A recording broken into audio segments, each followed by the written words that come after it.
Hey guys, Anthony here again from TimeLaps Podcast with another review video.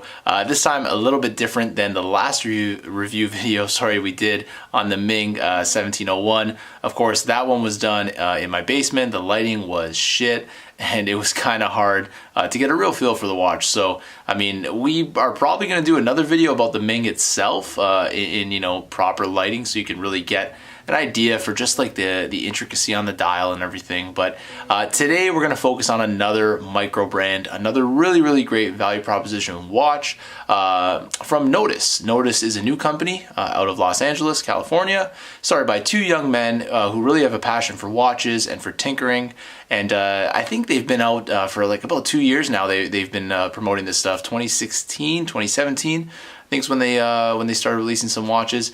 In front of us here is the Contrail 39, and it's honestly just a really cool and interesting sports watch from the brand. So what are we going to go over today? Well, I want to go over a little bit about Nodus, the company, a little bit about this watch, and what to expect if you're looking to buy one, but also why here at TimeLaps we're such big fans of the brand.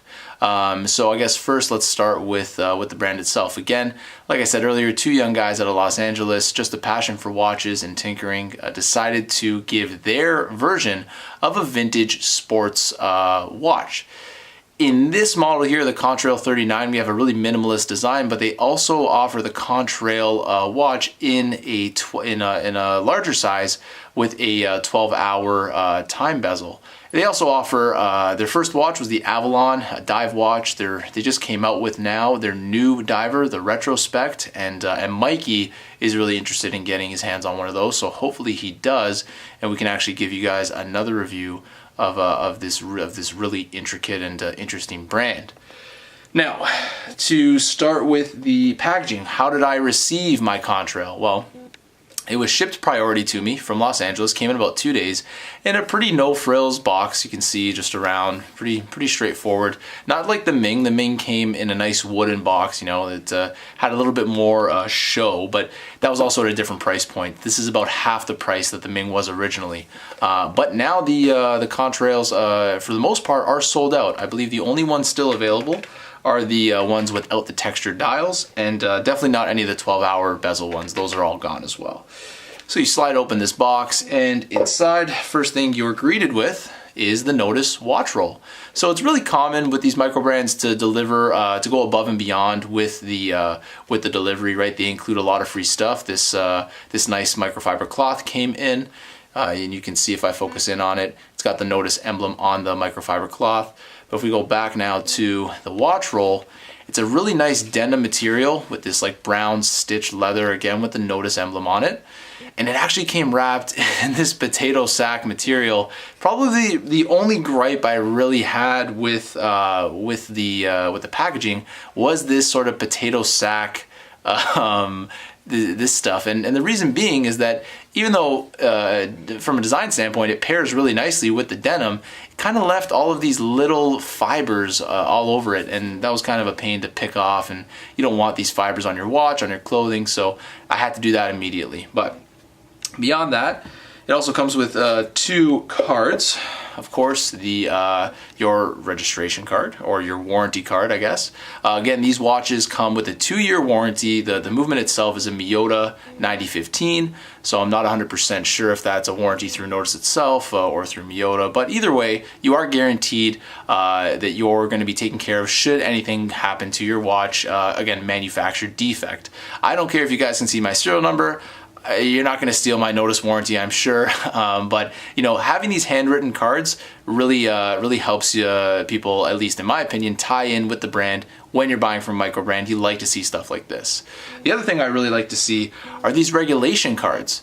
This is something that even Ming does. Ming adjusts to 5 positions, Nodus adjusts to 4 positions, and what it is, it's a promise that the watch you're buying, even though it's not manufactured in-house, the movement, they're getting it from someone, in Ming's case, it's a Sellita movement. In the Nodus's case, like I said earlier, it's the Miyota 9015. This is a promise that you're getting something above what comes out of the factory. You're getting a movement that is regulated to be a little bit better and to hold time better than it would have originally. And I like it. You know, it's handwritten. It gives you a feel that the guys you're following on Instagram, that you're seeing all the time, that they actually had their hands in your watch, which they obviously did. But you know, it makes them come through on that promise a little bit better. So 2 cards that came with the watch. Back to the watch roll now. If you open it up, it's a denim watch roll. It unfolds to a pretty substantial size. If you look under here, the Barton band watch roll that I have, this is a 5 watch roll. And sometimes I find with the Barton watch roll that I can't fit larger diameter watches. Now, I have a pretty reasonably sized wrist, so most of my watches don't go beyond 42. But to fit like my Hamilton Jazzmaster Auto Chrono in here, it'd be very, very difficult. What Nodus has done, obviously you have only 2 spots instead of 5, but these things are gigantic. You could easily fit upwards of, I'd say, 43 to 45 mil watches into these pockets, as well as a ton of tools. And I think that's really what they're going for.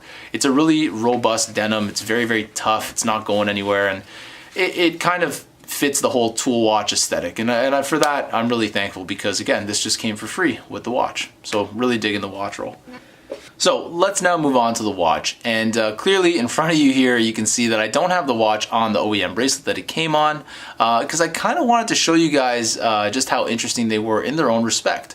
So let's start with the bracelet. Now, the internet is absolutely in love with this bracelet. All the people who have reviewed the Nodus Contrails have said, you know, how great and intricate they are. It is an H-link design, which, first of all, I mean, at this price point, you typically don't see bracelets, especially at this quality.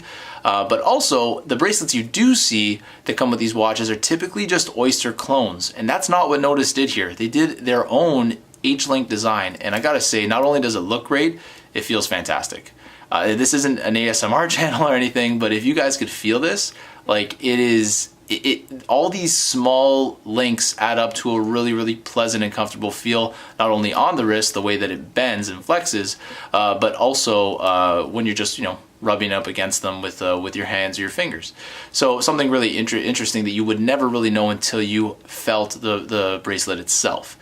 Now, how does the bracelet work? Pretty standard. You have a whole bunch of micro adjustments you can make here. In fact, the most micro adjustments I've seen on a bracelet at this price point, or that comes with a watch, my dad's Datejust has about that many micro adjustments, so that's pretty cool. And they're actuated with just a spring bar that's pretty easy to move. You also have an adjustable bracelet. You remove the links. If I can get this into focus here, there we go. Not at all. Focus up for me, buddy.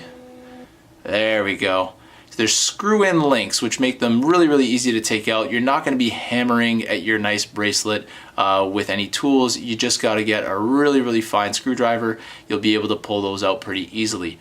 Now, as far as the design itself, you can see a lot of brushing on the bottom of the buckle, which will help with the scratching. But you do have high polish on the edges here. You have the Nodus name of the company, right, engraved into the flip buckle. And one thing that I've noticed with this flip buckle, you kind of got to pry on it a little bit. See, even here, like I've got it in a weird position. Flipping it is a satisfying clunk, especially closing it too. You get a nice satisfying snap when you close, but it can be a little bit firm at times. And, you know, obviously if you're using your fingernail, that might not always be the most desirable effect because you're prying against your fingernail. The same thing goes when opening it up, and I know the camera's doing a little bit of a dance here trying to focus on this bracelet, but you can see it's the typical fold-over clasp design that we see. Double push depressant or double depressant to unlock it. This pin is really, really sharp. If you can sort of focus in there, and that sort of gives you a really solid snap feature. I'm gonna be quiet so you can hear it, which is super easy to close when it's not on your wrist, but when you have it against your skin, if I can show you guys here, when it's against your skin and you fold it over, it does take quite a bit of force to snap that in. And that again might wear in over time, but just something I'm noticing with the first couple weeks with this watch. Still though, overall a great design. You have brush finish on the H links on the front of them. On the edge you have a high polish, which again we typically see with strap code bracelets and stuff like that. If you're used to strap code bracelet quality, then you'd find that here with the Nodus bracelet as well. Moving on, you can see the bracelet does come with solid end links, something that is pretty common nowadays. Again, with strap code bracelets being so popular, you'll notice a lot of aftermarket companies do solid end links now, and Nodus did the same justice here, which is great. They match right up to the case.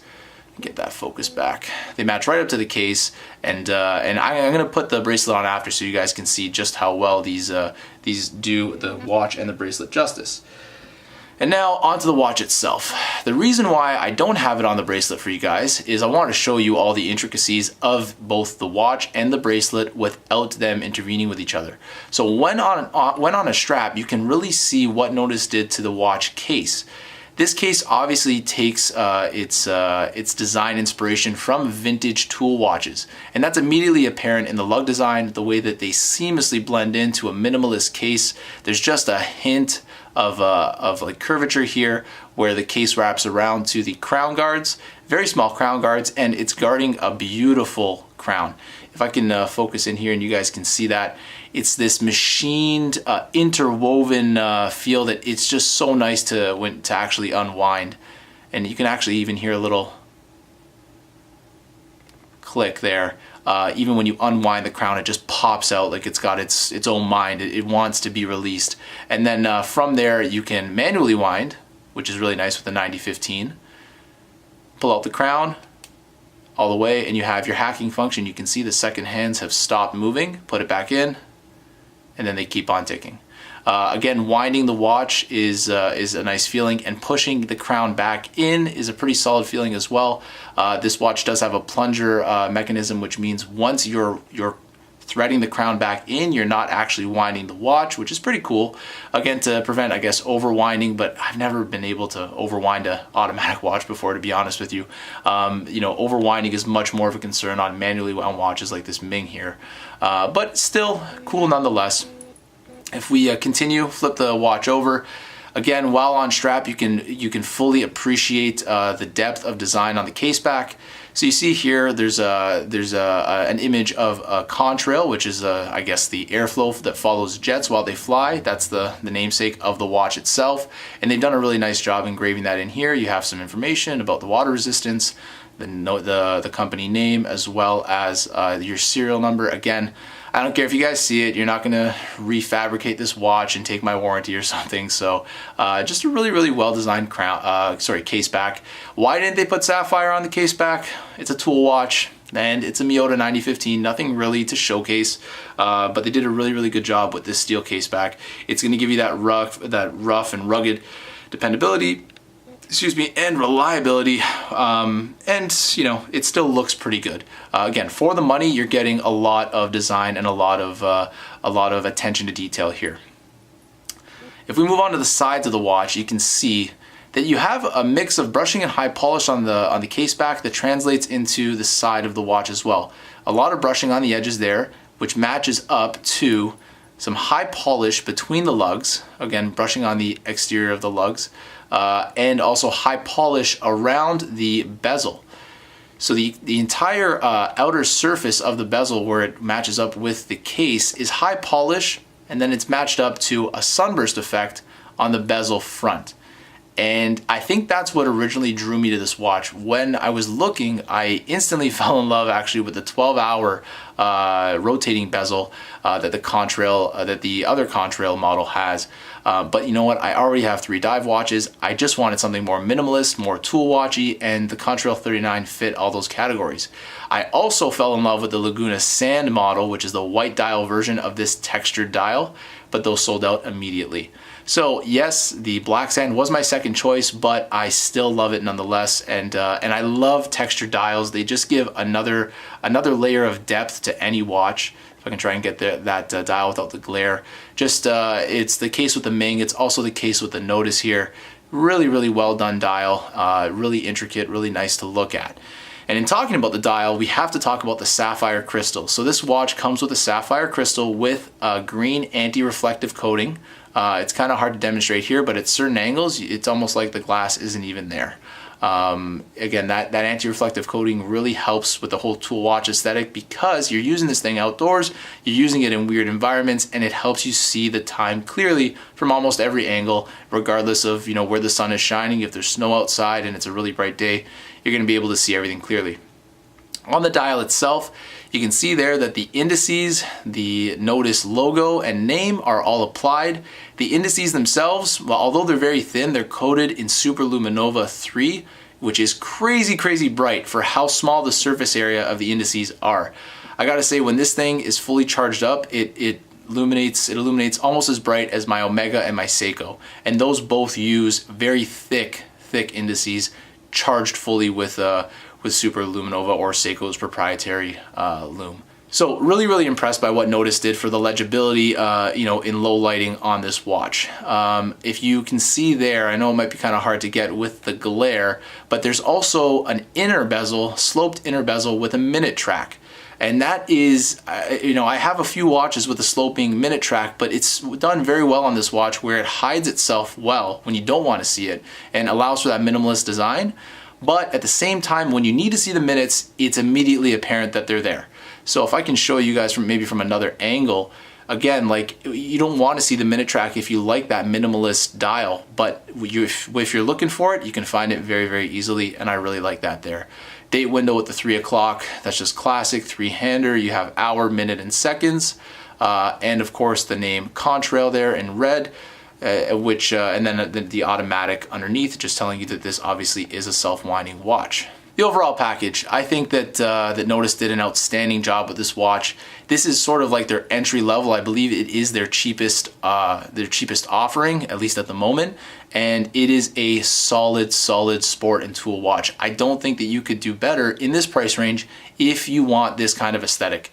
It has everything you need: 200-meter water resistance, 48-hour power reserve. You know, it's just a Miyota 9015, nothing special, but it is regulated to 4 positions, which is something you don't typically get with a lot of micro brands. 2-year warranty and a design that is truly original. Actually, before I forget, if you can see there, the sapphire crystal just sits, I think it's like 33 millimeters or something crazy, crazy small. 13 mil? I gotta double check the stats, but you can see it just barely sits above the case there, and it just harkens back to that vintage design that this watch has. I think, you know, they just knocked it out of the park with capturing that vintage aesthetic for tool watches, and that's really what drew me to it. Again, this was my second choice, but I am still crazy, crazy happy with it. I'm gonna throw it on the wrist so you guys can get a better feel for how it sits. I'll take the Ming off here. Put the Ming down.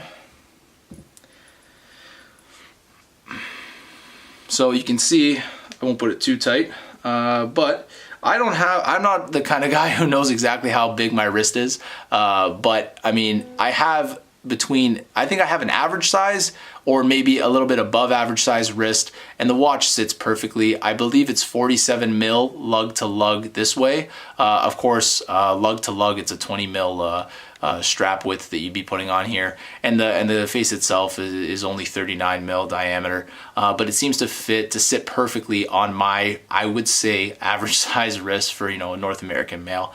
But really, I mean, if you have smaller wrists, the way that the lugs sort of wrap around, if I can show you guys here, it's kind of a weird angle, but the way that they wrap around your wrist, it really does the watch justice, and it's just a nice sporting looking watch. I especially love the way that minimalist case sort of wraps around the dial and even sort of encompasses the crown here. It's very classic. For me, it's always been reminiscent of the Rolex Explorer 1, one of my favorite Rolexes, and that's sort of what drew me to this. I wanted that tool watch, that vintage look. Obviously on a budget. I don't have enough money for an Explorer. I didn't even want to spend money on like a vintage Seiko, but this really filled that gap for me. And of course, you get to buy from a brand that's up and coming. They're starting up, and I gotta say their customer service is on point. So Hope you guys enjoyed our quick little review of the Nodus Contrail 39. If you have any other questions, of course, comment below or just check out Nodus's website. I believe these are all sold out, but I'm sure they're going to be coming out with another batch of them soon. And in fact, they have their new dive watch coming out, which me and Mikey are really excited for, the retrospect. Hopefully Mikey can get his hands on that and we can do another review like this. So again, hope you guys had a good time watching me look at my watch, and check us out on Instagram at TimeLaps Podcast. Thanks again.